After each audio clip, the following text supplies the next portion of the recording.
L'Olympique lyonnais a enchaîné 2 défaites d'affilée lors de la dernière semaine. Face au FC Lorient et face à l'AS Monaco, faut-il s'inquiéter pour l'Olympique lyonnais? C'est le grand sujet du soir. On en parle parce qu'ici, ça parle de foot. Ils sont 4e actuellement, mais on n'en a pas parlé. Avec des facettes, ça va vite une saison dans le micro. Une saison, ça va vite. Rien que ça parle, rien que ça parle. Alors, vous me voyez avec un plateau plein pour parler de ce grand sujet, l'Olympique lyonnais. Donc, à ma droite, j'ai Nico. Nico, toujours fidèle au poste. Bonsoir à tous.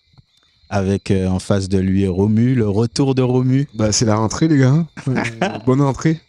C'est la rentrée, il a dégourdi les jambes. Merci.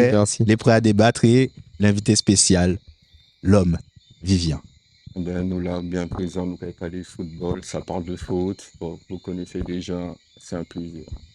Donc les gars, l'Olympique lyonnais qui avait plus ou moins bien commencé sa saison avec Peter Bosz, en tout cas ils étaient dans le wagon de tête avec l'Olympique de Marseille, avec Lens, avec Paris, jusqu'à cette semaine catastrophique puisqu'il y a une défaite face à Lorient si je ne me trompe pas, et il y a une défaite ensuite face à Monaco.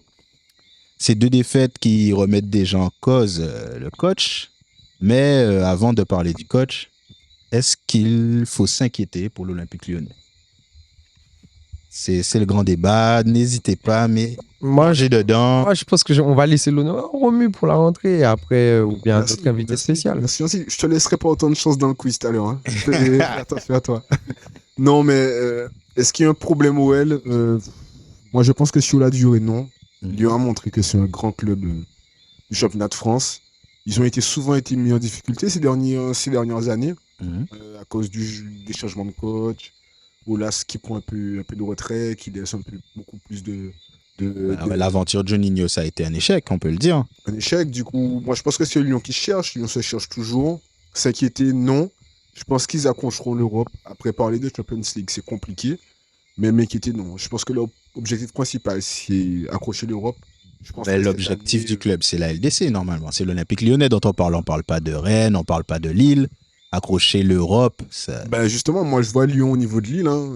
Lille et Rennes, moi, je ne vois pas Lyon au-dessus de ces équipes-là. Alors, vous êtes d'accord ou pas? Moi, je suis d'accord en partie, oui. Parce que Lyon, ça fait quand même 2 ans qu'on ne les voit pas en Ligue des Champions. On ne les voit pas du tout en Ligue des Champions. Là, je trouve pour une équipe qui a l'avantage parmi ses prétendants à ne pas jouer de Coupe d'Europe, ils devaient montrer quand même une autre image qu'on espérait d'eux. Après, là, ça prouve qu'au niveau interne dans le club, ça tourne pas rond. J'allais y venir justement du côté interne, mais avant, sur l'inquiétude, c'est-à-dire qu'aujourd'hui, lui, Romu nous dit... Je vois Lyon comme Lille, ça va être compliqué pour accrocher l'Europe. Ne serait-ce que l'Europe, moi aujourd'hui, je vois ça comme forte inquiétude. Là, je suis pas d'accord sur ça. Moi, je dis minimum l'Europa League au moins. Au moins l'Europa League. Au moins. Non, moi, je pense qu'on est sévère avec l'Olympique lyonnais. Je pense que, voilà, c'est un début de saison plutôt encourageant. Si on compare par rapport à l'année précédente, je pense que l'objectif, c'est de faire mieux que l'année précédente. Mais comme tu dis, on parle pas... Moi, je suis pas d'accord avec Romu. On parle quand même de l'Olympique lyonnais, un club qui se qualifie pendant, je crois, 20 années d'affilée. Quasiment. En Ligue des Champions. En Ligue des Champions. Donc, c'est quand même pas mal. C'est une équipe qui est habituée aux joutes européennes. Et en plus, quand elle est dans la compétition, elle ne vient pas faire de la figuration. Lyon a quelques beaux animaux à son tableau de chasse. Hein. Donc, moi, je pense que c'est quand même une équipe rodée qui peut faire de belles choses.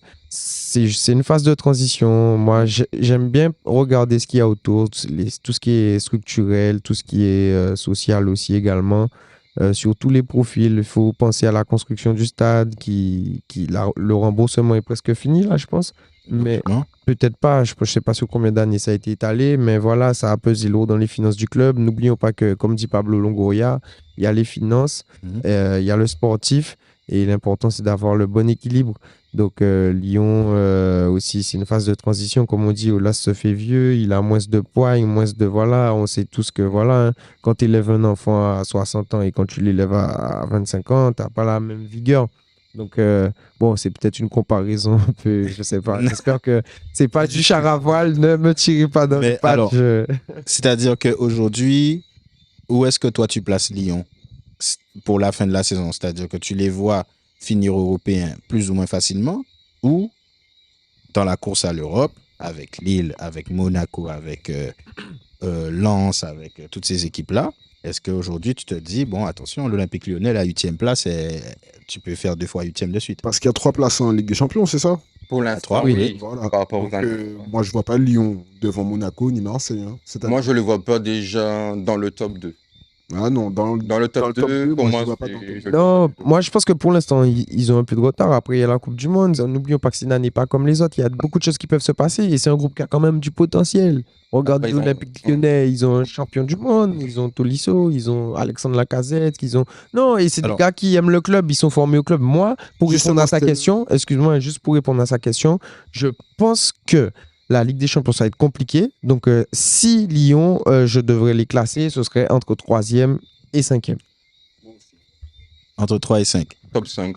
Ce que moi je considérais comme un échec, surtout pour une équipe qui joue tous les 7 jours, pour C'est l'Olympique ça. Lyonnais. Exact. Si tu dois les classer entre 3 et 5, alors quel est le problème quand tu as l'effectif de l'Olympique Lyonnais? Est-ce que c'est Peter Bosz, comme il a été pointé du doigt cette semaine? Est-ce que le problème, selon vous, c'est Peter Bosz pour pouvoir s'installer en Europe, là où, enfin en Ligue des Champions, puisque l'Europe, pour moi, ça devrait être acquis. En Ligue des Champions, est-ce qu'aujourd'hui, c'est Peter Bosz qui empêche l'Olympique Lyonnais de s'installer à ce niveau-là? Si je peux me permettre, les gars, pour moi, je ne peux pas incriminer que Peter Bosz. Comme je vous dis, j'aime bien regarder autour ce qui est structure et tout. Là, j'ai parlé du stade. Là, on va parler de ce que Vivian disait en interne. On dirait que ça tourne pas rond. C'est louche. Il y avait Florian Maurice, il réussit là où il va Rennes. quand même pour moi à Rennes. Il fait de belles Oui, oui. opérations. On voit qu'avec Juninho, ça s'est mal passé. Qu'est-ce qui se passe en interne à l'Olympique Lyonnais? Et peut-être que Peter Bosz, il n'a pas les clés qu'il faut parce qu'au final, on a vu qu'il a quand même prouvé des choses au haut niveau européen avec le club de l'Ajax qui a des plus petits moyens que Lyon, selon moi. Non? Si? Oui. Oui. Ouais. Donc le budget, je pense qu'il est plus inférieur à l'Olympique Lyonnais. Pourtant, on parle d'un multiple champion des Pays-Bas et de quelqu'un, d'une équipe qui fait régulièrement les phases finales de la Ligue des Champions. Mhm. Donc moi, je pense qu'il ne faut pas qu'incriminer Peter Bosz. Après, effectivement, Sur le terrain, on voit rien. rempart, voilà, le premier rempart, c'est Peter Bosz. Après, on va dire les joueurs. Mais voilà, les joueurs, c'est un groupe, c'est voilà. Mais Peter Bosz, c'est une personne, c'est plus facile à plier. C'est un coach, on peut ne pas comprendre la philosophie, etc. Après, on sait que c'est quelqu'un qui aime le jeu, mais malheureusement, il a du mal à imposer ses idées. Mais pourquoi? Ben, moi, je pense que Peter Bosz, il est clairement pas fait pour la Ligue 1. C'est pas... C'est ça. Pour moi, il n'est pas adapté à la Ligue 1. Ok, donc pour toi, Peter Bosz, le problème, c'est que la Ligue 1 ne lui va pas. Voilà, pour moi, en fait, et au-delà de la Ligue 1, qui est un championnat beaucoup plus fermé, beaucoup plus tactique, où même si tu vas tenter des coups, changer des joueurs de poste, par exemple, on va parler de Thiago Mendes qui est installé en défense centrale, Mhm. j'ai jamais compris ce choix-là, moi, perso. C'était un joueur qui était complètement en perte de vitesse. Oui. Il aurait refait passer en défense centrale. C'est Loukiba qui rattrape toutes ses erreurs. Loukiba rattrape toutes ses erreurs parce que Loukiba, il est jeune, il est physique. Et Il contre Lorient, il n'a pas pu parce que l'erreur était trop grosse. Voilà, exactement. Et au-delà de ça, je vais parler aussi de Moussa Dembélé. Moussa Dembélé, c'est lui qui fait la saison de Peter Bosz la saison passée. 20 buts?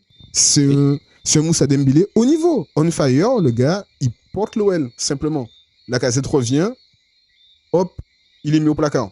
On voit que dès qu'il fait une entrée, Moussa Dembélé, il marque des buts. Il n'a pas marqué ce week-end, mais il aurait pu marquer ce week-end. Le week-end dernier, il a marqué aussi. Donc, clairement, pour moi, en fait, Peter Bosz aussi, il faut que ses choix soient en cohérence aussi avec ce qu'il veut atteindre. Alors là, Parce que pour le coup, Lacazette et Tolisso reviennent, des gones Historiques, etc. historiques et tout. Mais il faut qu'eux aussi, ils se mettent au diapason, en fait. et moi, là où j'allais rebondir sur ce que tu dis, c'est que si le problème Peter Bosz, puisqu'on n'a pas pointé, mais moi j'ai l'impression qu'en Ligue 1, c'est pas en Ligue 1, c'est à Lyon, les joueurs n'aiment pas courir. Et on peut étaler ça à la Ligue 1 en général.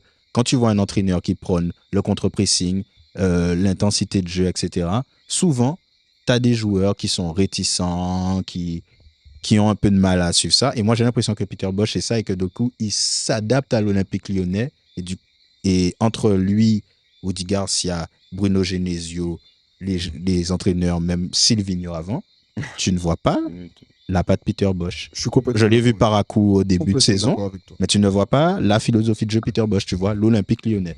4-2-3-1, L'Olympique lyonnais qui joue contre une équipe qui domine. 4-2-3-1. On s'endort, C'est le... ça ronronne. Donc il y a ça et il y a le deuxième point que je Est-ce voulais que ça veut pas dire aussi... lever, excuse-moi, le problème de recrutement. Pourquoi prendre Alexandre Lacazette quand tu as Moussa Dembélé qui vient de planter 20 buts?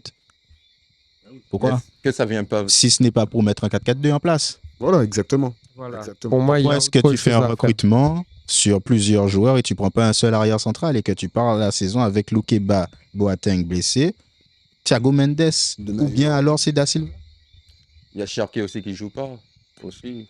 Oui, Cherki peut avoir du temps de jeu, surtout sur ses dernières prestations, mais je dirais le problème de recrutement, enfin, qu'est-ce que vous en pensez? Moi, je pense qu'effectivement, il y a un problème à l'Olympique Lyonnais. Et moi, le problème, comme tu dis, effectivement, on ne voit pas effectivement la patte Peter Bosz, mais le problème, je pense il va plus loin que ça. Parce qu'il y a des comportements, tu vois, il y a cette sorte de nonchalance. Même lui, on dirait qu'il a pas, ça l'anime pas. Après, peut-être que c'est son caractère vraiment. Mais moi, je pense que beaucoup. Sans pas de poigne. Voilà, je pense au cas Aouar, je pense au cas Gonalon, je pense qu'aux joueurs qui veulent partir depuis Fekir, ils veulent partir depuis longtemps. Un moment, ça s'éteint, alors que c'est des joueurs brillants qui atteignent une haute valeur marchande, qui sont formés au club, qui pourraient faire des choses. Mais vous savez, hein. Et moi, voilà, totalement. Et moi, j'ai l'impression que ça, c'est une sorte de morosité, un petit coin nauséabond de l'Olympique Lyonnais qui fait traîner justement des choses dans le vestiaire, en fait, tu vois. Et plus les comportements en interne, les luttes de pouvoir en interne, parce Qui que je pense pourrissent, que la succession d'eau, la saucisse, ça doit être quelque chose qui est scruté hein, dans les gens qui sont là depuis longtemps, qui sont, tu vois, non, franchement, je pense que ça fait peut-être des petites guerres intestinales. Hein. Intestinal. Non, mais c'est vrai que. Ouais, c'est interne. Voilà, Tu c'est vois, interne, c'est l'image fonctionne. Exact, mais rien que pour rebondir et confirmer ce que Nico dit, les gars, les deux anciens reviennent. On sait les retours dans les clubs. Alors, pour moi, On parlait de Ronaldo aussi, mais les retours dans les clubs aussi, ça se passe pas tout le temps bien. Ils laissent peut-être le club dans un état. Quand ils reviennent, pour eux, rien n'a bougé pendant le laps de temps. C'est compliqué. pour moi, le retour de Lacazette est réussi sur le terrain. Il apporte quelque chose à l'équipe. Le retour de Tolisso, en revanche, moi, je vois pas qu'est-ce que Tolisso apporte de plus. Après, il faut pas oublier qu'il a pas Quelquefois, beaucoup il a joué. des bonnes passes. J'ai l'impression qu'il faut qu'il reprenne le rythme, etc. Mais aujourd'hui, tu as un milieu de terrain Caqueré, tu as Thiago Mendes, tu as Le Penant qui arrive et qui est bien rentré dans le moule, etc. Très bon le penalty. Tu as J'aime Fèvre beaucoup. qui est sur le banc.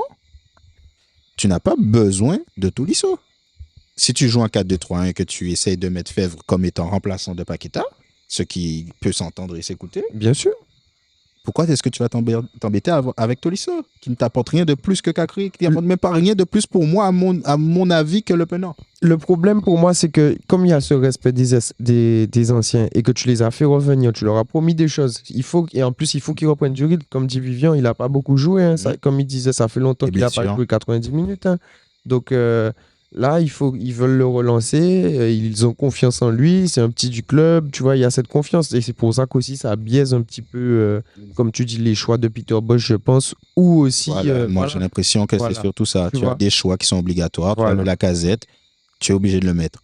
C'est le capitaine, c'est le leader, il arrive dans le vestiaire, c'est le patron. Donc, du coup, lui qui joue pas avec deux pointes, généralement, ok, bon, Dembélé va aller sur le banc. Est-ce Il- que c'est le meilleur choix pour l'équipe? Il Ça se discute. était capitaine l'année dernière. hein. Voilà. Il était capitaine. Donc, Il a fini la saison capitaine, Donc, effectivement. voilà, donc ça fait beaucoup avaler même pour lui. Quand Il même. est solide dans la tête. le Il petit, est hein. solide dans la tête, le petit Dembélé. Et franchement, Alors, c'est du des coup, petits regrets, ça. hein. Pour moi, la solution la plus logique à court terme, ce serait de renvoyer Peter Bosz pour amener au moins son entraîneur qui amène une certaine niaque à l'équipe. Quelqu'un qui parle, dont le nom ou la présence parle aux joueurs. Mais, selon vous, vu que Lyon, sur les 8 prochaines journées, ce que j'ai regardé tout à l'heure, ça joue PSG, Lens, Toulouse, Rennes, Montpellier, Lille, Marseille et Nice. Donc, selon vous, est-ce que durant ces 8 journées ou avant, même dès le week-end prochain face au PSG, est-ce que Peter Bosz finit ce moment? Ça dépend. Cette période de turbulence, je vais appeler ça. Ça dépendra de plusieurs facteurs. On a dit déjà 8 matchs. 8 matchs, ça fait déjà 24 points. 8 matchs, sachant qu'ils ont déjà perdu 6 points. Mhm. Moi, je dis s'il perd face au PSG, il sera peut-être en sursis déjà. Je ne dis pas tout de suite on va le mettre à la porte parce que dans le marché, il n'y a pas énormément d'entraîneurs. Il n'y avait pas beaucoup d'entraîneurs sur le marché qui pour reprendre quand même une équipe comme Lyon. Surtout à prendre les responsabilités pour moi que ce club impose au niveau de son instruction. Et moi, je dis, s'il perd contre le PSG, là, franchement, il est en sursis. Si Et surtout si pour tu un perds club- PSG, Lens à domicile. Et surtout Lens qui est pour moi un concurrent direct pour la qualification à l'Europe. Et Lens qui est sur un bon dynamisme. Donc, pour toi, PSG lance 2 défaites, c'est dehors. Ça, c'est sûr. Pour moi, c'est certain. Pour moi. Après, qui remplacer, c'est compliqué. Pas pour moi. Je laisse Romu s'exprimer. Non, moi je pense que Paris, c'est un match à part. Je pense que pour toutes les équipes Paris, c'est déjà 3 points perdus. Bien sûr. Si on fait un résultat contre Paris, on est content. Si à Toulouse, ils ne gagnent pas Toulouse, parce que faire un nul contre Toulouse, c'est pas une bonne opération. Oui, et à domicile. À domicile en plus, je pense que là, la question va vraiment se poser. Je pense que Toulouse, ça va passer. Ça va lui donner un petit aussi, parce que bon, Toulouse à l'extérieur, c'est pas encore ça. Mais si peut-être sur les 2 prochaines confrontations, Rennes et Montpellier. Rennes et Montpellier, il n'y a Et pas deux de à l'extérieur. victoire, ou il n'y a pas au moins 4 points en 2 matchs, ça sera compliqué, je pense, à ce moment-là pour lui. Non, franchement, les gars, par rapport au calendrier, moi, je suis pas d'accord parce que je pense qu'on a interviewé Peter Bosch. S'il fallait le mettre dehors, ça aurait été fait à la fin de la saison dernière. Donc là, ils ont quand même cette certaine confiance. Et franchement, il va perdre Paris. Comme tu dis, Paris, c'est des matchs plutôt compliqués. Il va peut-être pas perdre Paris parce que Lyon a cette culture des grands matchs. Attention, le FC Lyon a ce petit truc. Oui. Donc, je pense qu'après, Lens, attention à Lens. Bon, à l'extérieur, voilà, ça peut arracher le nul. On connaît Lyon, voilà. Et Toulouse, ça va passer pour moi. Rennes à l'extérieur, Rennes n'est pas extraordinaire cette saison. Lyon pourra faire un résultat là-bas, nul ou victoire. Justement, est-ce que c'est pas le tournant de Bosch? Non, je pense, Justement. non, je pense qu'à Rennes, il peut faire un nul à l'extérieur ou bien gagner, franchement. Et Montpellier, ça peut être compliqué. Justement, match piège, mais ça peut passer. Lille, c'est à domicile, ça va le faire. Marseille à l'extérieur, ils vont s'en sortir. Lyon à cette Tu vois Marseille perdre. Tu es confiant. Franchement, j'avoue, je vois le calendrier là, rien ne me fait peur. Tu vois, Nice à domicile. Contre Après. Marseille joue. Non. Ok, bon, Les écoute, points perdus. les gens vont... Les points perdus. les gens vont nous dire. Juste pour conclure, les points perdus et ce qui va faire peur à tout le monde, à Peter Bosch et sur la sellette, c'est parce que ce sera Paris et Lens. Et après, ça va aller. Après, moi, je dis que j'ai pas peur des équipes qui vont affronter. Hein. Moi, j'ai peur de Lyon. J'ai pas peur des équipes qui vont affronter. Moi, j'ai peur de Lyon. J'ai peur que le jour J, il y a quelque chose qui se passe, il y a un souci de motivation, il y a quelque chose qui se passe, ou des faits d'arbitrage, bon, tu sais pas, etc. Je pense que peut-être Lyon peut... Le début de saison, ils se sont endormis sur leur laurier, clairement. Pour eux, c'est Lyon, ils vont pas se forcer plus que ça. Est-ce que cette forme de suffisance, ils vont pas continuer à la faire sur les prochains matchs en se disant c'est pas grave, la saison commence en janvier, etc. Moi, c'est juste ça.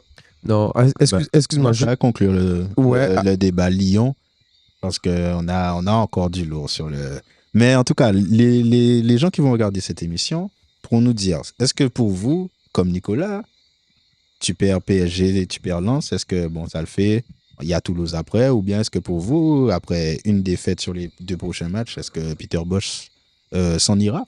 Donc envoyez vos commentaires, Commentez, hein. commentez, et nous discutons dans les commentaires. Le débat continue en commentaire, mais on a un deuxième sujet, on a un focus Ligue des Champions. On peut pas... Donc les gars, on enchaîne, comme je disais, on a un focus sur la Ligue des Champions.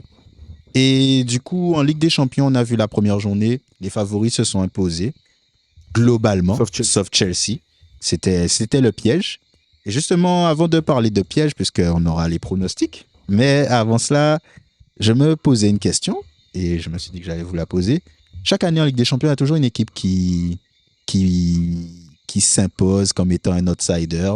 Et est-ce que cette année, cette équipe-là, c'est le Napoli, selon vous? Outsider. Pourquoi le Napoli? Pourquoi le Napoli? Parce que le Napoli, en début de saison en Italie, c'est extrêmement solide. Et alors, je vais prendre ma cape d'avocat du Napoli. J'ai l'impression que l'équipe a passé un cap en vendant des joueurs et en recrutant, mais tellement bien. Tu as le Géorgien à gauche. Je ne sais même plus qui est Insigné. Le Kacha. Je ne sais même plus qui est Insigné. Ça va. Insigné, j'ai oublié qui il est. Je ne sais même plus à quoi il ressemble. Osimhen, c'est dans la continuité. Et tu as le backup d'Osimhen, c'est Giovanni Simeone. Au milieu de terrain, Zambangui, ça est rentré, on aurait dit que c'est le sien. Jambo. Derrière, les mecs ont perdu Koulibaly, ils sortent un Coréen de je ne sais où, solide, propre, c'est carré. Et le jeu de l'équipe qui n'a pas changé en soi, tu vois, puisque c'est le même système et tout que l'année dernière et c'est le même coach aussi. Mais tu as l'impression que c'est plus incisif, c'est plus devant, ça fait plus mal que l'année dernière. Après, c'est une impression de début de saison, mais je me dis que voilà, tu as le groupe Liverpool qui est en reconstruction, la perte de Sadio Mané, il faut changer de système de jeu, ça pour le moment, c'est pas encore trouvé. Ils vont passer ce groupe-là. Et ensuite, avec la confiance, et même en Serie A, le Napoli, moi, je les vois titiller la C Milan, l'Inter, tu vois. Serie A, oui, je suis complètement. Et en Ligue des Champions, je me dis que oui, c'est sûrement l'équipe qui pourrait nous faire un Villarreal de l'année dernière.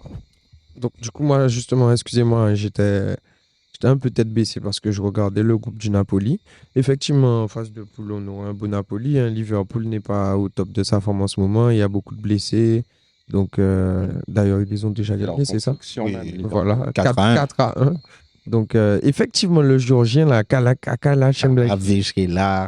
Ouais. Excuse-moi, gros. Non, franchement, oui. On va- Par contre, oui. Le nom Non, le à la respect. hache. Le nom Voilà. est coupé Et à la pourtant, hache. je l'ai déjà regardé plusieurs fois, justement, pour le mémoriser, mais pour le coup, désolé. Enfin, Tu peux l'appeler Cara.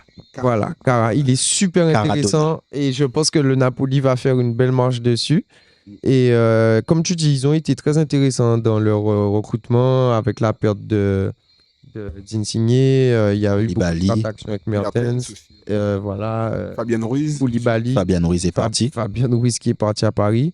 Mais pour moi, oui, c'était totalement mon argument. Ça va être pas la surprise, mais ça va être l'équipe phare du championnat d'Italie pour moi. Oui, là, pour le coup, je pense qu'ils étaient au début des 2 derniers exercices, enfin, on va dire jusqu'à 60% de la saison, Mhm. ils étaient pour moi l'équipe favorite pour le titre. Et ils étaient d'ailleurs devant au classement. Donc là, je pense qu'à force et puis avec justement cette culture-là et la bonne gestion des transferts, ils vont faire de bonnes choses en Serie A. Ah. Mais on est sur la Ligue des Champions. La phase de groupe, il n'y a pas de souci. Premier, nanana. Attention, après, ça n'ira pas plus loin. Pour moi, déjà surprise connu. de la Ligue des Champions, Ok. non. Tu ne les vois pas passer Oui, premier c'est un tour. très bon roster, mais attention, non. Premier Moi, je tour, les huitième de vois- finale, non. Moi, je ne le vois pas un outsider solide comme le Barcelone, par exemple. Barcelone, on pourrait les classer plus Ouais, haut moi, qu'un outsider. Non, moi je pensais à Barcelone. Oui, pour moi, c'est la surprise. Pour moi, outsider, c'est Ouais, l'outsider cette moi aussi, saison. bah, Bien ça- sûr, le Barça, j'allais dire c'est le Barça. deuxième Pour du moi, championnat Je d'Espagne. ferais l'argumentaire que le Barça, c'est quasiment tous les uns favoris, d'autant plus Non. quand le Barça Sur le recrute papier, oui, de Pas cette telle année. manière. Cette année, Pas ils sont cette pas année. favoris. Cette Cette année, année, pour moi, ils pour sont moi, ils sont outsiders. pas favoris, le Barça. Ah, ok. Attends, dites-moi quel favori vous mettez vite fait. Barça. Cette année, il n'y en a pas beaucoup. Il y en a 3 pour moi. Ouais, 3. Bayern, Paris. 4. Bayern, Paris, Real City. et City. Voilà, 4. Pour moi, c'est les 4 qui cette année peuvent la soulever. Après, bon, Voilà. j'ai pas Voilà. une boule pour. Voilà. Mais pour moi, pour c'est les moi, c'est les favoris. 4 gros Aussi, favoris. Exactement. Donc, vous placez Barça en tant qu'outsider. Ouais, un Oui, peu pour en moi, dessous. c'est oui, l'outsider, la tête de l'outsider, tu vois, la tête du groupe des Ouais, poursuivants. voilà. Parce Mais, que c'est cette année qu'ils reviennent, voilà. qu'ils redémarrent. Donc, Et le Barça n'est pas fort. D'ailleurs, Voilà, dans les voilà. pronostics, tu verras. Et je suis supporter Blaugrana, attention. Donc, du coup, tu disais Mais il pas aime Karim. J'aime Mais il aime c'est Karim. Karim Il aime Karim. Karim. C'est qui ça, Karim, frère? Lewandowski, j'aime, moi. Du coup, tu disais, Vivien Moi, je dis franchement Napoli, non. Parce qu'ils l'ont déjà fait dans le passé, pas si vieux, il y a 10 ans avec la génération Lavezzi, Cavani, Hamzik. Effectivement. Et ils se sont pris, entre guillemets, une remontada au match retour. Ils avaient gagné C'est peut-être une huitième. 2-0. Ils avaient gagné 2-0, je me rappelle, dans 3-1. Et ils se sont Costas pris 4-1. Manolas. Et ils se sont pris Mhm. 4-1. Et cette saison, ça dépendra contre qui ils vont tomber aussi au stade des huitièmes, même s'ils sont premiers. Parce que parfois, on peut tomber face à des gros deuxièmes dans des clubs qui essayent de pitié la Ligue des Champions, dont le PSG, City, même le Real qui a encore confirmé qu'ils ont regagné la Ligue des Champions face à des équipes qui étaient plus favoris qu'eux au moment donné. Donc, ça peut aller très vite. Surtout, c'est une saison assez particulière par rapport à la Coupe du Monde qui n'est pas dans une période précise. Donc, du coup, vous, le Napoli, ça vous hype pas tant que ça? Ben non, ça peut hyper. Franchement, ça peut hyper. Rien que pour Cara, ça peut hyper de ouf. Mais l'expérience aussi va jouer. Et cette compétition-là, on l'a vu avec le Real l'année passée. À un moment donné, soit tu es un grand club, tu sais y faire, soit tu n'es pas encore un grand club et tu vas pas passer. Voilà, c'est comme Paris, on pensait qu'ils allaient gagner la Ligue des Champions face au Bayern. Ben, le Bayern leur a dit non, continuez à apprendre. C'est pareil, continuez à apprendre. Tu vois, c'est la Ligue des Champions, il y a une autre marche à passer. Napoli, bon, après, c'est une saison fantastique. On sait jamais. Oui, parce que tu as eu l'Ajax qui est allé jusqu'en demi. Après, la Villarreal est allé jusqu'en demi l'année dernière. Donc, moi, je me dis que s'il y a une équipe qui pourrait taper un favori, entre guillemets, de ce que j'ai vu pour le moment, parce que la première journée, le Napoli se prend. Après, tu parles de l'Ajax. L'Ajax, si on compare que le Napoli, historiquement, Napoli ça n'a pas déjà s'attardé à une Ligue des Champions aussi. Ça n'a pas. Je me demande même si le Napoli a déjà fait même un quart en Ligue des Champions. Non, déjà. Justement, certes, ils ont déjà gagné une Coupe d'Europe, la Coupe de l'UEFA avec Diego Maradona. Mais sinon, niveau de la Ligue des Champions, ils l'ont pas, comme l'Ajax notamment. Moi, je dis que c'est l'occasion de créer ça, justement. Tu as une équipe, tu as une dynamique, et après, tu as un public, et après, comme tu disais, il faut apprendre. C'est-à-dire que là, aujourd'hui, vu le groupe, tu vises les huitièmes. Oui. Et après... Ça, c'est comme chaque année. Les huitièmes, ça tombe contre notre outsider, en l'occurrence le Barça dehors. Ton Coréen là qui sort de nulle part, il faut le renvoyer en Corée, mon gars. Et tellement il faut le renvoyer en Corée, il va signer au Japon. Ouais, au Kashiwa. Donc, c'est pas toi qui disais tout à l'heure que le Barça n'est pas si... Oui, ils sont pas si, mais justement, ils sont pas si. Les Lewandowski contre Osimhen à la mi-temps, ils sont, je sais pas pourquoi, ils vont mettre Simeone, je sais pas pourquoi, j'ai déjà vu le match. Lewandowski claque son triplé, voilà, terminé. Ok. J'exagère, mais j'ai essayé. Vous n'y croyez pas. Faire comme chaque année. Nous verrons au cours de la saison. Mais 8e quart. Tu as parlé du Barça, donc la transition est toute trouvée. Le Barça joue demain contre le Bayern de Munich. Match de favori, selon moi. Vous dites outsider contre favori. Oui. Toujours est-il à quoi s'attendre du coup sur cette affiche-là? L'affiche de la Ligue des Champions, la deuxième journée. Ça va être rapide. Ça sera du grand n'importe quoi demain. Demain, mercredi, demain Mardi, ça sera du n'importe quoi, les gars. Moi, je vois but de Robert, je vois but de Mané, je vois plus de 3 buts dans le match, les gars. Je pronostique pas de vainqueur. Gros feu d'artifice. Ah ouais, gros feu d'artifice parce que les deux équipes auront envie de se taper. Ça, c'est clair et net. Robert aura envie de planter. Le Bayern aura envie de continuer à caresser la tête de son enfant, tu vois. Ça va être sévère. Ça va être sévère. Des jurons devant les caméras. Toi, tu vois un feu d'artifice ou tu vois un match un peu plus serré tactiquement? Je vois un feu d'artifice. Les 3 derniers matchs, je crois, ont été remportés par le Bayern, dont 8-2. Il y a eu un 8-2, ouais. Voilà, donc moi, je pense que le Barça, en plus, Robert, voilà, le retour à la maison... Je pense que le Barça va vouloir montrer des choses, mais je pense que le favori va s'imposer quand même à la maison. Attention quand même, parce qu'il y a apparemment des petites... je suis dans le registre gastrique, donc je vais dire qu'il y a des remontées gastriques, tu vois, dans le vestiaire du Bayern, des remous. Il y a eu aussi des matchs nuls en championnat. Oui, j'ai regardé contre Stuttgart. Justement, ça fait 3 matchs nuls, je crois, le Bayern. Après, ils ont fait tourner. Oui, ils ont fait tourner, mais en fait, Nagelsmann ne fait pas l'unanimité chez les joueurs. En interne, il est toujours soutenu, mais attention, en fait, Nagelsmann, il se remet pas en question, il fait jamais d'erreur, il est trop imbu voilà. En gros, bon, c'est des infos d'insider, attention. À prendre avec des pincettes, mais attention, on entendra plus de choses prochainement. Et je remercie d'ailleurs mon correspondant à Bild pour les infos. Toi, tu vois quoi demain? Un gros match, moi, beaucoup de buts? Je vois les deux équipes marquent et Lewandowski toujours présent au grand rendez-vous, surtout en retour dans sa maison. Un club qui a prouvé que c'était un joueur de top classe mondiale, selon moi. Et franchement, moi, je vois aussi le Bayern aussi à domicile, qui marque toujours des buts, parce que le Bayern, il marque toujours pratiquement, on va dire, 75% de leurs matchs début à domicile, c'est pas plus, en Ligue des Champions. Et je vois des joueurs offensifs du Bayern qui voudront montrer qu'ils sont présents cette saison pour l'objectif de ce club. Mais après, défensivement, le Barça, c'est pas encore ça, je trouve. C'est ce que j'allais dire, parce que moi, je voudrais bien avoir un beau feu d'artifice, mais j'ai l'impression que le Barça, en championnat, ils n'ont pas encore eu l'équipe qui va leur poser des problèmes défensivement, de vrais tests, tandis que ce qui est proposé, c'est pas énorme, tu vois. Que ce soit à la récupération, j'ai vu des Barça récupérer des ballons plus haut, mettre plus de pression. Et là, en face, tu auras des joueurs. Tu auras des joueurs qui sont capables de sortir sous la pression. Tu auras des joueurs qui sont capables de mettre du rythme. Tu auras des joueurs qui sont capables de tacler, tu vois, de bousculer cette équipe du Barça-là. Et moi, j'ai l'impression que c'est pas impossible aussi que sur 2-3 actions, si ça passe, ça peut casser le match, prendre 2 buts d'avance assez rapidement, tu vois, du côté du Bayern. Mais aussi, au Bayern, j'ai vu effectivement des lacunes défensives. Grosse largesse du côté du Bayern. Oui.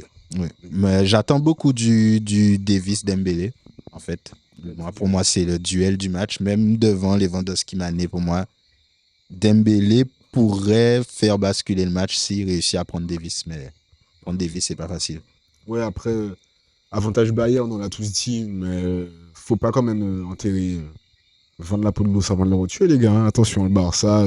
Même si défensivement. Dembélé, il est en forme aussi. Attends, ou pas non casa ou pas laisser tout pitant au Baroku. C'est ça. Je sais pas, mais moi, franchement, on parle des défenses, le Bayern me rassure pas plus que le Barça. Peut-être un peu plus, mais pas vraiment plus. C'est pour ça que je dis que ça sera n'importe quoi. C'est pour ça que je donne pas de vainqueur. Moi, je pense qu'il y aura des temps forts dans le match et ça sera celle qui va gérer au mieux ces temps forts. Ces temps forts et ces temps faibles aussi, du coup, qui pourra gagner le match. Mais attention au temps fort, parce que quand l'une des deux équipes auront un temps fort, ça va vraiment pousser, je pense. Oui, Lewandowski buteur, mais le Bayern vainqueur. Et l'idéal, c'est de mettre aussi les deux équipes qui marquent. Mais ce sera à coûter à 1,20, ça, non? Les deux équipes qui marquent, ici vous avez une ibet, vous mettez Lewandowski, les deux équipes qui marquent, et ça vous fait une cote en moyenne de 2,55. Oh, ils nous payent pas, frérot. Faut pas qu'on. J'avoue. Faut pas qu'on nomme du coup, on a dit Betclic, on dit Winamax et on dit FDJ. Voilà. Comme ça, on n'a pas de souci. Le premier qui appelle aura l'exclusivité. Ça parle de foot. Mais justement, puisqu'il n'y a pas que Bayern-Barça, il y a d'autres matchs en Ligue des Champions sur les 2 jours. Et du coup, moi, je vais vous demander vos paris, vos tickets. Vos paris, vos tickets pour cette Ligue des Champions. Comment faire de l'argent en Ligue des Champions? Honneur à Vivian. Oui, Vivian. Vivian, c'est l'invité spécial, c'est le spécialiste des tickets. Je pense que c'est à lui de donner la sienne en premier. Hein. Oui. L'Inter s'inspire toujours de Vivian. Moi, personnellement, j'ai fait un ticket de 5 combinés précisément. J'ai joué notamment Robert Lewandowski buteur et les deux équipes marquent. Cette sélection, frérot. J'ai mis notamment le FC Porto qui va rencontrer. La cote de Robert. Robert Lewandowski et des équipes marquent. 2,40. Ok. Le FC Porto qui gagne de 2 buts d'écart. Préciser qu'ils jouent face au FC Bruges à domicile. Ils sont perdus, certes, leur premier match. En fin de match face à l'Atlético. Et Bruges qui a quand même fait une surprise. Selon certains, pour moi, non. Pourquoi? Parce que c'est une équipe qui joue très bien à domicile. Notamment, ils avaient fait nul la saison dernière face au PSG.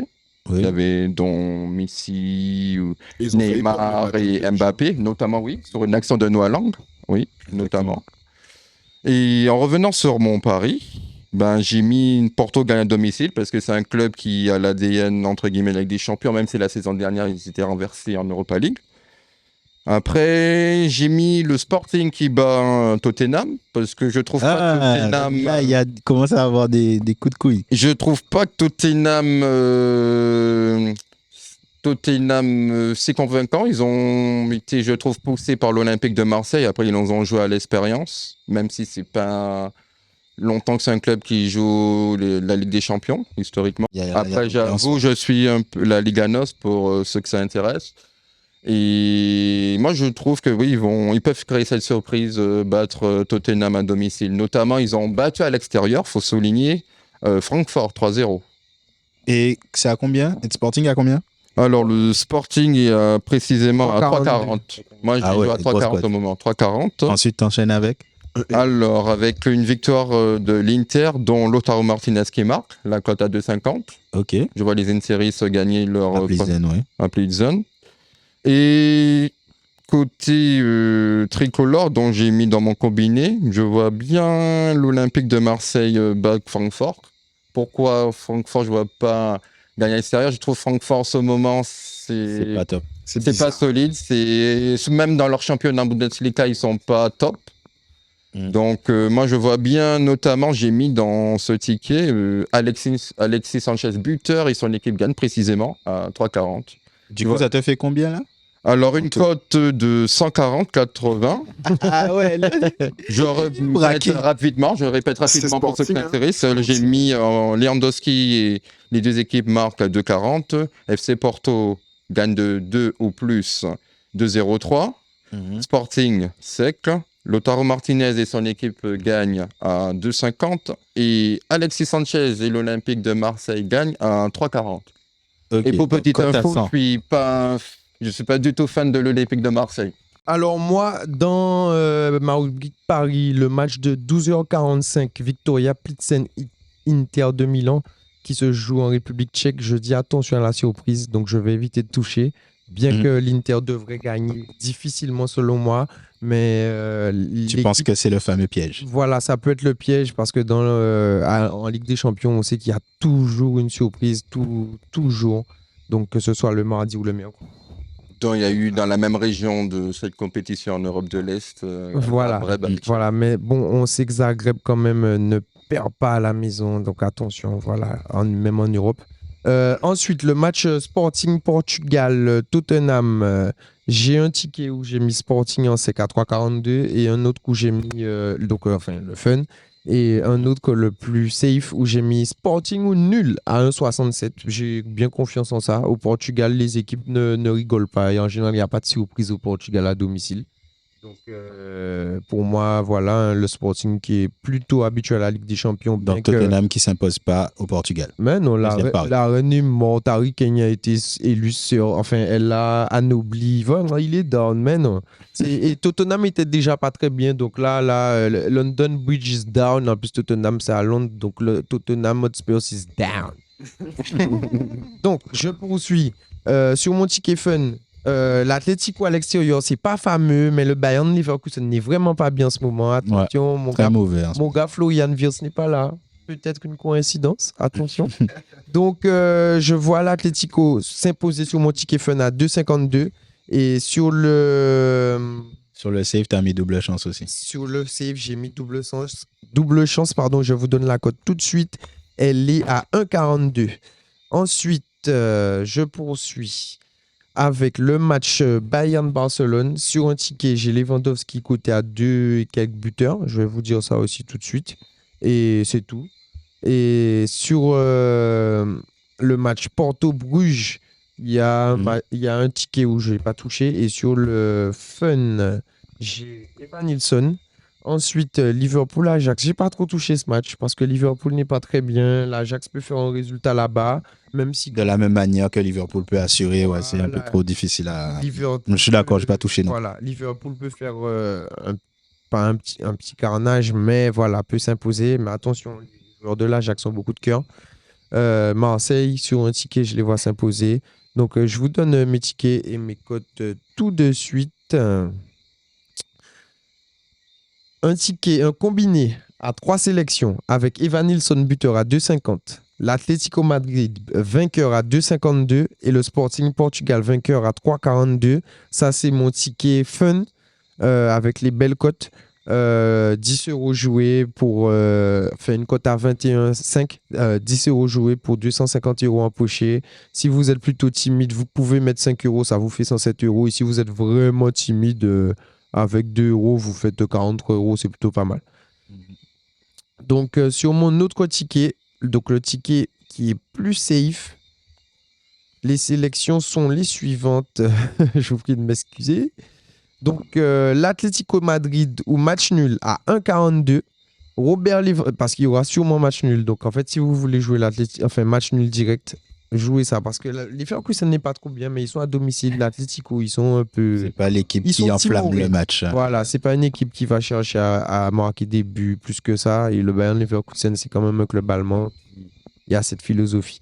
Donc, Atlético Madrid ou match nul à 1,42. Robert Lewandowski, buteur. Retour à la maison à 2,04.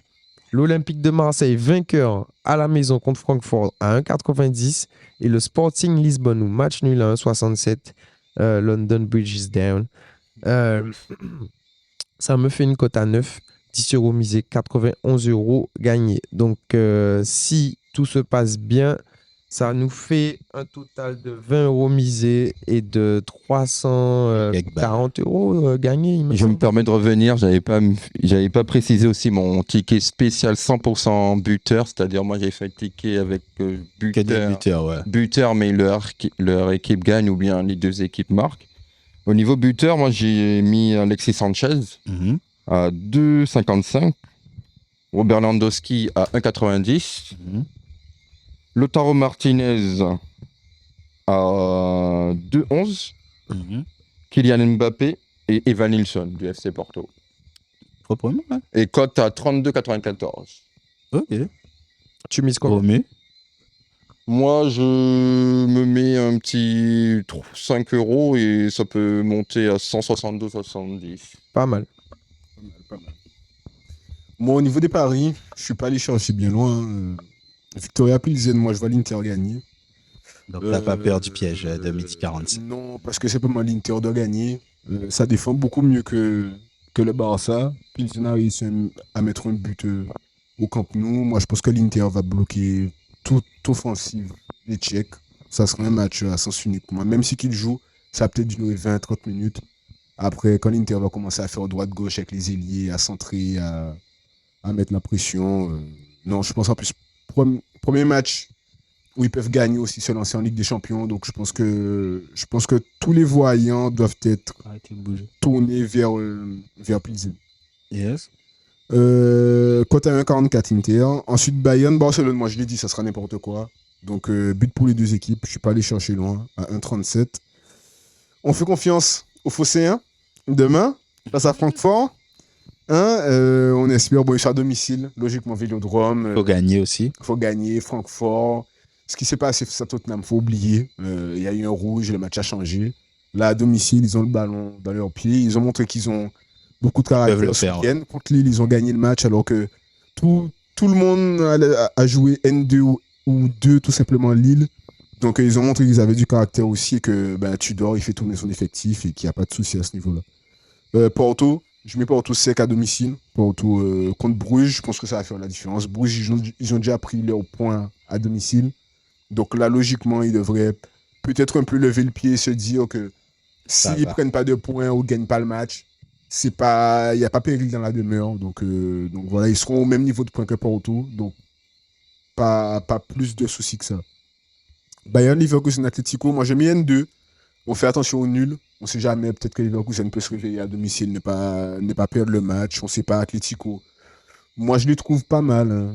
Dans le jeu de transition et offensif surtout, ils font mal. Ils n'ont pas un vrai jeu, mais ça pique devant. Mais ça pique, ouais. Et Carrasco, Morata, surtout Carrasco, moi, je le trouve vraiment, vraiment impliqué. Il a manqué ce week-end en plus, un but pas très joli, mais qui vient concrétiser quand même tout ce qu'il fait depuis le début de saison parce qu'il est vraiment bon dans ce qu'il fait, dans ses choix, dans ses intentions. Et il y a un petit Grisou aussi qui peut entrer à 30 minutes de la fin, qui amène aussi, pourquoi pas, un petit but. Refaire le coup de Porto. Voilà, donc Atlético match nul, ouais. Et le dernier pour moi, ça sera City-Dortmund. Donc j'ai mis City gagne pas au moins 2 buts d'écart, donc 2-0, 3-1. Dortmund, Blacklist. Il y a Haaland aussi, buteur qu'il faut. Voilà. Il y a Haaland.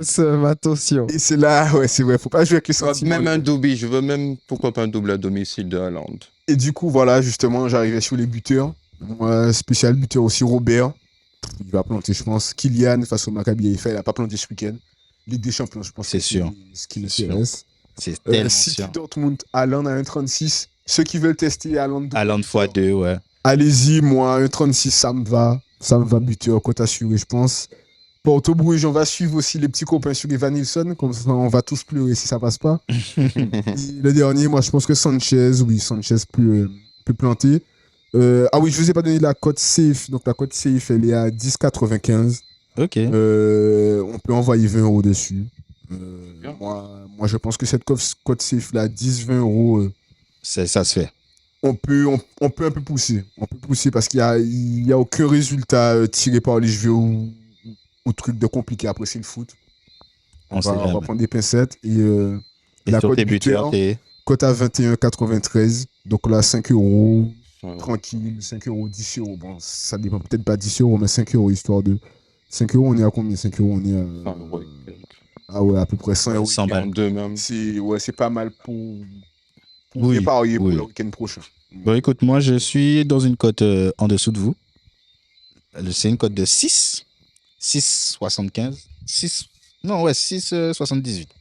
Et du coup, moi, j'ai l'Inter aussi, que je pense quand même qu'ils vont aller battre Plizen. Mais j'ai hésité à mettre Inter et moins de 2,5 parce que je me dis que ça va pas être l'explosion de but non plus, mais j'ai gardé Inter sec. J'ai mis Marseille. Donc, si Marseille perd demain, je pense qu'on pleurera. Et j'ai City avec 2 buts d'écart. Et j'ai fini avec le Napoli, que je Moi, vois je- taper les Écossais des Rangers en Écosse. Et la cote, elle est intéressante. Elle est à 1,70. Et non, moi, je vois le Napoli confirmer sa belle victoire face à Liverpool. Rouler sur les Rangers. Les Rangers, c'est pas exceptionnel. Ça devrait le faire. Et en tout, ouais, voilà, je suis à 6,78. Donc 10 balles, 67 balles.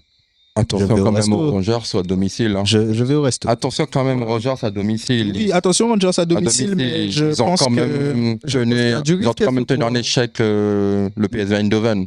la dynamique pour moi, elle est napolitaine. Et Oui. Après, le la match du PSV, dynamique il est des pas ouf, hein. Rangers, Le match du PSV, il est pas ouf du tout. j'ai vu le retour. C'était- Malheureusement, le PSV n'a Non, les Rangers, pour moi, c'est prenable. Si la Napoli Oui, prend pas oui, les c'est Rangers, prenable. ouais, je me suis laissé emporter sur la Napoli. Franchement, Napoli, j'ai envie de même dire sincèrement plus 2 parce que Rangers, ils ont pas. Déjà, ils ont perdu même dans les phases préliminaires face à des petites équipes comme Saint-Gilles, par exemple. C'est pas une valeur sûre déjà, Rangers. Non, moi, je vois le Napoli. Après- Bon, les gars, Après, juste vite fait, Rangers, ça peut aussi faire un peu comme, pas en championnat, on va pas en championnat, mais ça peut peut-être faire comme Francfort, tu vois. C'est des équipes qui sont allées jusqu'en finale de la Ligue Europa. c'est ouais, sur un peut-être match que la saison européen, dernière, se ouais, le c'est- relever, etc. oui. Ça peut être- Eh bien, on va clôturer ça. J'espère que nous ferons de l'argent. Et nous clôturons ça par un petit quiz. Et alors, le quiz, il est pas mal. Il est pas mal. Il a que 5 questions, mais bon, voilà. C'est plus un peu pour les gens aussi. Voilà. Donc, le Napoli Oui, c'est est ça. la seconde équipe en Italie, première du championnat, meilleure attaque, mais la seconde équipe en termes de possession du ballon, avec 61% de possession de balle à chaque match. Mais qui a le plus le ballon en Italie? Quelle équipe qui est première de ce classement de la possession? Inter pour toi. Allez, moi, je dirais la Lazio. Lazio.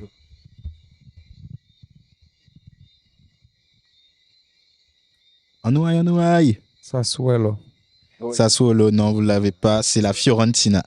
La Fiorentina avec 63% de possession de balle. Et il manque pas de but. C'est C'est incroyable. Ouais, je pense aussi que ouais, le 9, Ouais, c'est Cabral maintenant. Ouais, c'est pas la Jovic folie. quoi. Il y a Jovic et il y a Cabral, ouais, donc les deux. Ouais, Jovic. Ouais, mais il plante, mais. Kwame a planté lors du dernier match. Non, donc, du coup, c'est la Fio. J'ai trouvé ça intéressant. Et donc, du coup, je me suis dit, bon, il est dur, mais bon, pour l'info, c'est pas mal. Donc, on a parlé de Lyon. J'ai une question sur Lyon. Nicolas Tagliafico, recrue de l'OL. Certes, arrière-gauche, titulaire. Mais combien a-t-il coûté? Le plus proche gagne. Waouh. On y va vite. 3,5 millions.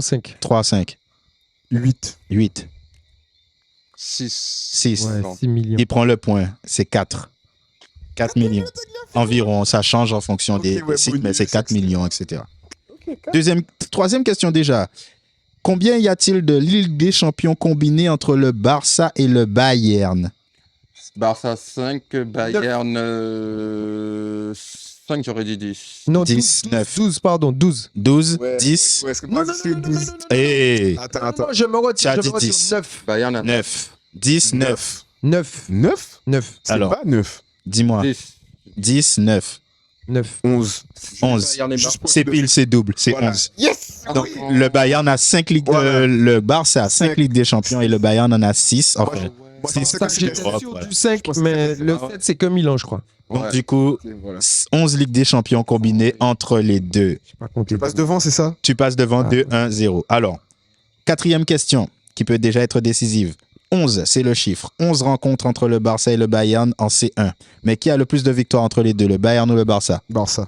Barça. Bayern. Bayern. Bayern. Bayern. Vous deux, vous avez Bayern, vous avez la bonne réponse. Par contre, pour vous départager, Tiens, pourquoi il dit Barça, ouais? pour vous départager, vous avez déjà le point, mais pour vous départager, c'est combien de victoires? Il y a 11 rencontres. Le Bayern.